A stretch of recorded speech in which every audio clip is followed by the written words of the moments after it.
ধানের শীষের বিজয় নিশ্চিত করতে গৌরীপুরে ঐক্যবদ্ধ বিএনপি অ্যাডভোকেট নুরুল হক। মোহাম্মদ বাবুল, ময়মনসিংহ জেলা প্রতিনিধি। ছবি চিত্র বিস্তারিত। গৌরীপুর উপজেলা বিএনপির ১ নং সদস্য ও জাতীয়তাবাদী আইনজীবী ফোরামের কেন্দ্রীয় সহসভাপতি অ্যাডভোকেট নুরুল হক বলেছে, ধানের শীষের বিজয় নিশ্চিত করাই আমাদের মূল লক্ষ্য। আগামী নির্বাচনে গৌরীপুরসহ ময়মনসিংহ জেলার প্রতিটি আসনে বিএনপি প্রার্থী বিজয়ী হবে। এই বিজয় হবে গণতন্ত্রের বিজয়, মানুষের ভোটাধিকার ফিরিয়ে আনার বিজয়। বুধবার বিকেলে বিএনপির ৪৭তম প্রতিষ্ঠাবার্ষিকী উপলক্ষে গৌরীপুর উপজেলা বিএনপির ১ নং সদস্য অ্যাডভোকেট নুরুল হকের নেতৃত্বে এক বিশাল র্যালি বের করা হয়। গৌরীপুর বাসস্ট্যান্ড থেকে শুরু হয়ে র্যালিটি শহরের প্রধান সড়ক প্রদক্ষিণ করে পুনরায় বাসস্ট্যান্ডে এসে শেষ হয়। র্যালিতে বিএনপি, অঙ্গ ও সহযোগী সংগঠনের শত শত নেতাকর্মী অংশ নেন।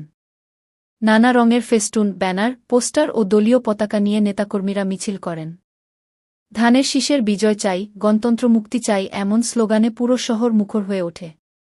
সমাবেশে সংক্ষিপ্ত বক্তব্যে অ্যাডভোকেট নুরুল হক বলেন, আওয়ামী দুঃশাসন, দুর্নীতি ও গণতন্ত্রবিরোধী কর্মকাণ্ডে লিপ্ত ছিলেন। তাই তারা আজ এদেশ থেকে বিতাড়িত হয়েছে।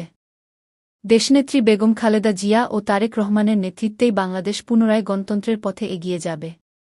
তিনি আরও বলেন, গণতন্ত্র, আইনের শাসন ও জনগণের ভোটাধিকার রক্ষায় বিএনপির কোনো বিকল্প নেই। আমরা সবাই ধানের শীষকে বিজয়ের প্রতীক হিসেবে গ্রহণ করেছি।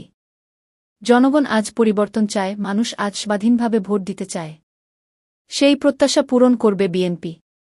অ্যাডভোকেট নুরুল হক তার বক্তব্যে দলের নেতাকর্মীদের উদ্দেশ্যে বলেন, আজকের এই র্যালি প্রমাণ করেছে গৌরীপুরসহ ময়মনসিংহ জেলার প্রতিটি উপজেলায় বিএনপি ঐক্যবদ্ধ। সকল ষড়যন্ত্র মোকাবিলা করে আগামী নির্বাচনে ধানের শীষের জয় ছিনিয়ে আনতে আমাদের প্রস্তুত থাকতে হবে। বক্তব্যের পাশাপাশি তিনি অতীত অভিজ্ঞতার কথাও স্মরণ করিয়ে দেন। উল্লেখ করেন, আওয়ামী লীগ সরকারের দমনপীড়নের মাঝেও তিনি ময়মনসিংহ আইনজীবী সমিতির সভাপতি ও সাধারণ সম্পাদক পদে নির্বাচিত হয়েছিলেন। ময়মনসিংহ বার কাউন্সিলে তার সুনাম, সততা ও নেতৃত্বগুণ আইনজীবী মহলে প্রশংসিত।